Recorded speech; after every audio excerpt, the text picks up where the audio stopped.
we wanted to provide this moment to just recap and reflect on this season's Theopoetry. Because among the, I think, 10 Theopoems, there was a lot of pain, a lot of healing. It was crazy. It pushed us to be in a headspace that was difficult to be in, especially if we didn't heal or begin healing certain aspects of ourselves. And so what we mean is when we're talking about the Theopoem War, this Theopoem pretty much emerged from inside of us, realizing everything that we've been doing, everything that we're part of, our participation, our lack of participation, all these things are war. We remember as a child, a young man, being given the book, The Art of War. And that book changed our lives forever because it allowed us to see things in a different perspective and not take it so personal. And being human beings, we have a tendency to be very emotional or emotion driven. But there is some aspects of life that require some level of stoicism or observation, less emotion, and trying to analyze and understand what is versus what we want. And when, prices of things change, say bread, eggs, gas, that is an act of war. That's a violent choice. It affects people in a negative way. And so that's what we were talking about theopoetically in this Theopoem labeled War, and how war is everyday and pretty much it's constant. This idea of peace is a dream, perhaps, is a goal, but humanity has yet to collectively achieve peace. It could look like there's peaceful times, say, here in America, but, the whole time there was war going on somewhere else. So we were pushing the notions of war and inviting it to be understood and be re-examined through Theopoetics and this Theopoetic perspective of how war can be seen every day in the most smallest of things. And then there's the Theopoem Unwanted. This one was really tough for me because there was a lot of pain behind this. We suffer from abandonment, especially at a very young age, and trying to understand abandonment and then trying to understand myself who was abandoned. It's complicated, right? It almost takes a life's worth of journeying and healing to even come to a point of some sort of understanding that doesn't push you to be angry or want to seek some sort of vengeance or retaliation. And so Unwanted really was coming from a lot of different places. My religious trauma, my trauma with my mom, trauma with myself, trauma with my gender, my identity, everything, man. So, it was this Theopoem, it tapped a pressure point for me that really was nerve-wracking at one point, but it took some time. Like, people may not know, but these Theopoems take time. Like, we don't just sit here and rhyme. There's so much intentionality behind every word, kind of like some Hemingway style stuff. Like these stanzas, these short poems, they may be short, but they're not supposed to be valued based on length. They're supposed to be measured based on the information and the creative connection between larger concepts that are more complicated and harder to talk about. But Theopoetics allows us to invite those kind of complicated things into a more free-flowing, open, artistic space. So this Theopoem Unwanted took me a while, a couple months actually. We kept going back and saying, well, is this really what we mean? Is this really what we feel? You know? So, and then the Theopoem Life, that one was more like just a reflection of just how we see life in general. And some may take it as like, it's pretty dark. But we like to believe that it was being realistic, coming out of our own experiences. We weren't just making it up and pulling it from thin air, these things really happen and cause like this butterfly effect of rippling outward.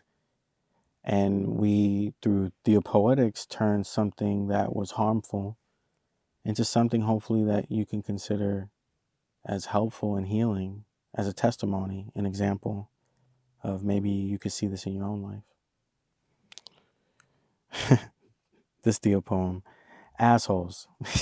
We actually had a little fun doing this one, but we were also struggling with like how to define and how to describe an asshole. And of course, the headline would be like, well, we're an asshole or has been an asshole before. And so how do you describe something that you also have taken accountability for?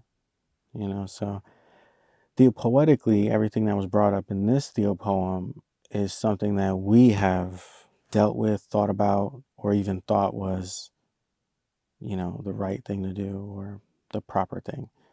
And so it's just giving like a perspective on how anybody can easily become an asshole. Not saying they want to, but depending on how we react or respond to things, that makes us an asshole. So interesting enough, as a religiously traumatized Theopoet, we try not to be an asshole towards religious people.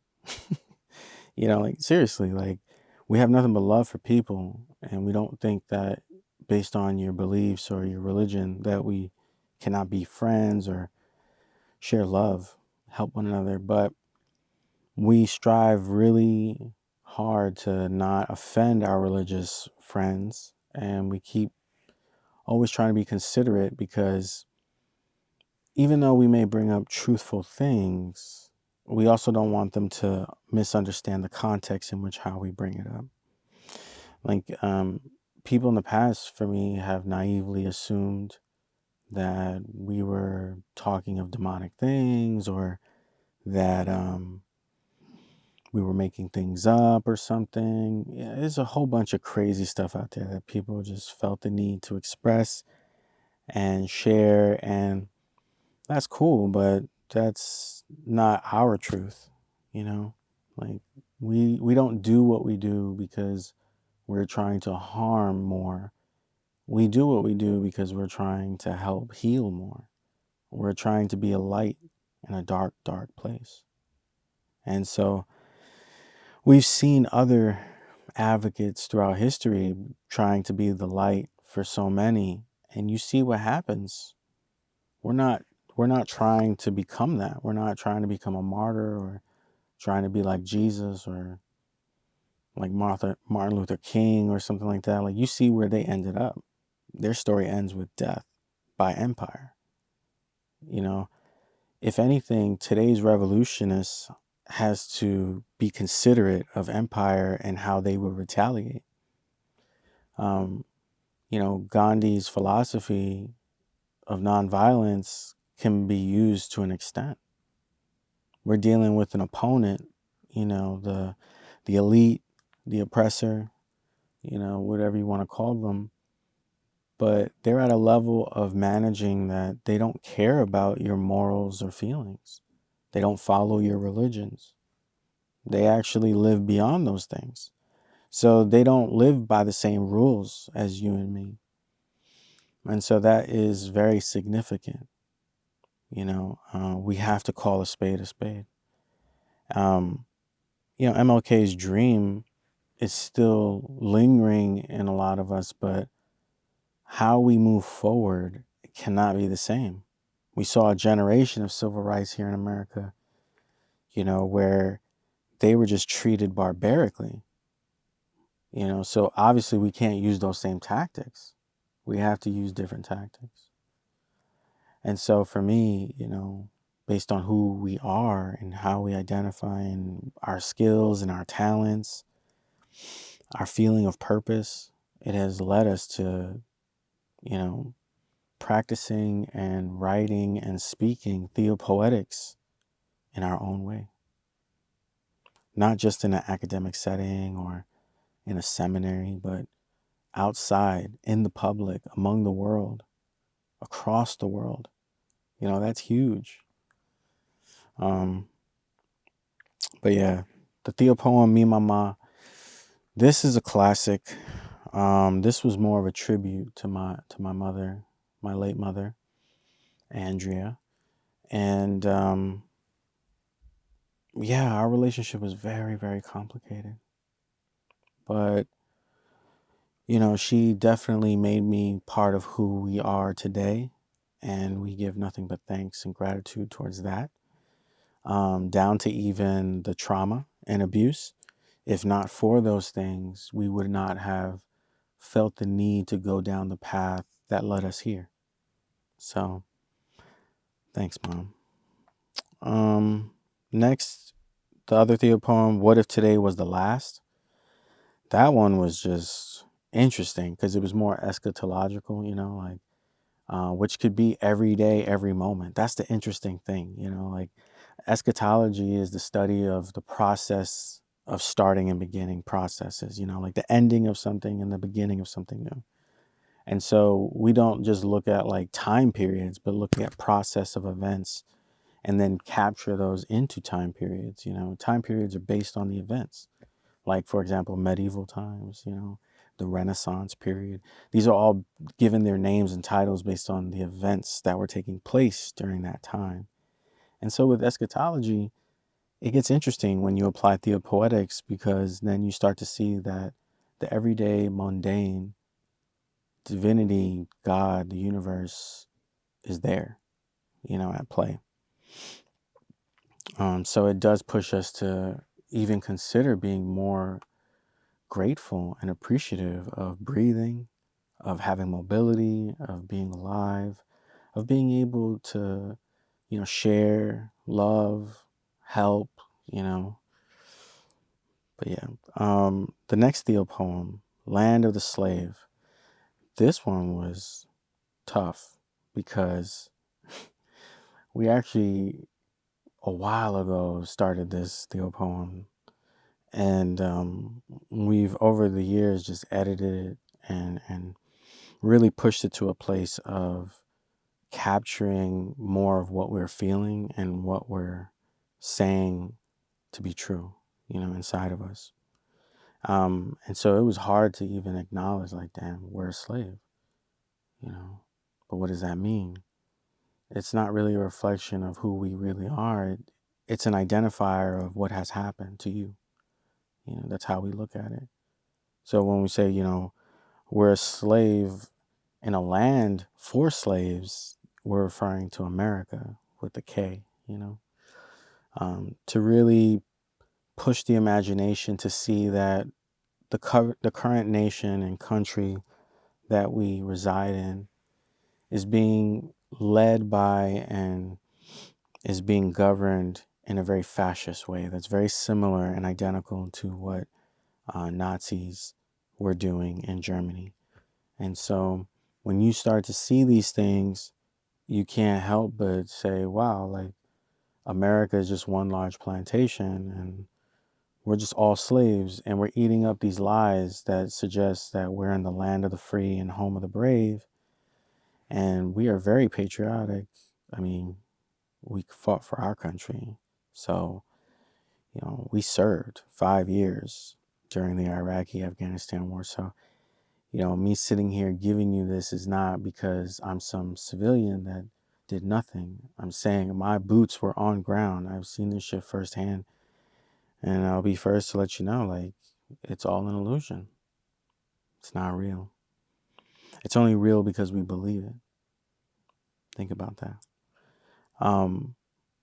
The other Theopoem this season, The Faithful Poor, that was theopoetically, navigating this idea of what it means to be poor. And interesting enough, the more you give to God, to spirit, to universe, the more materialistically poor you find yourself.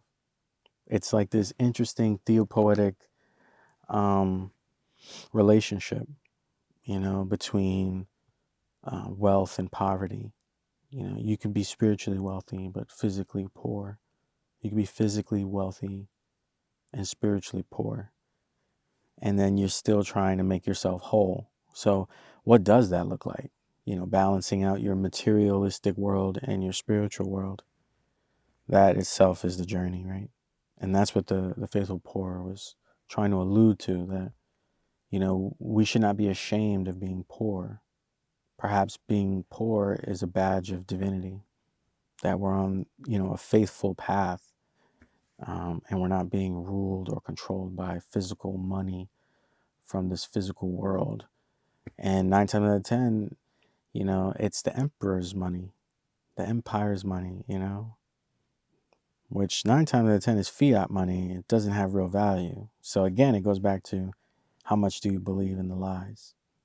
You give it value, And then there was another Theopoem this season, A Slave's Trauma.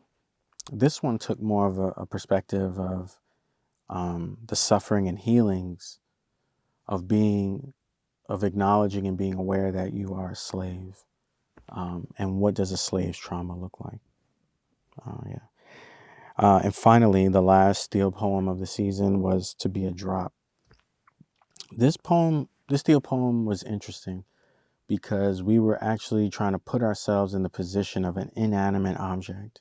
Yeah, it's probably a little ahead for a lot of people, but if you just take time to think about it and sit with that, to be a drop, this inanimate object that doesn't have consciousness or feeling as we, assume, I guess, or believe. But if you could see from the perspective of a drop of sweat, blood, or tears, what would those perspectives look like? And this Theopoem was going over that. So, yeah, it's more of an imagination exercise than anything. But yeah, as we sit here and close out this season of trauma, theopoetically, please let me know if there was a particular Theopoem that reached out to you and stood out to you and means something to you. Love to hear back from you guys, or anybody for that matter.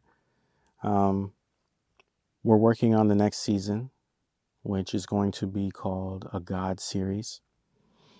This God series is going to be a collection of Theopoems, about 10, that express God and what does it mean to acknowledge God, recognize God, feel God, smell God, taste God, be God, embody God.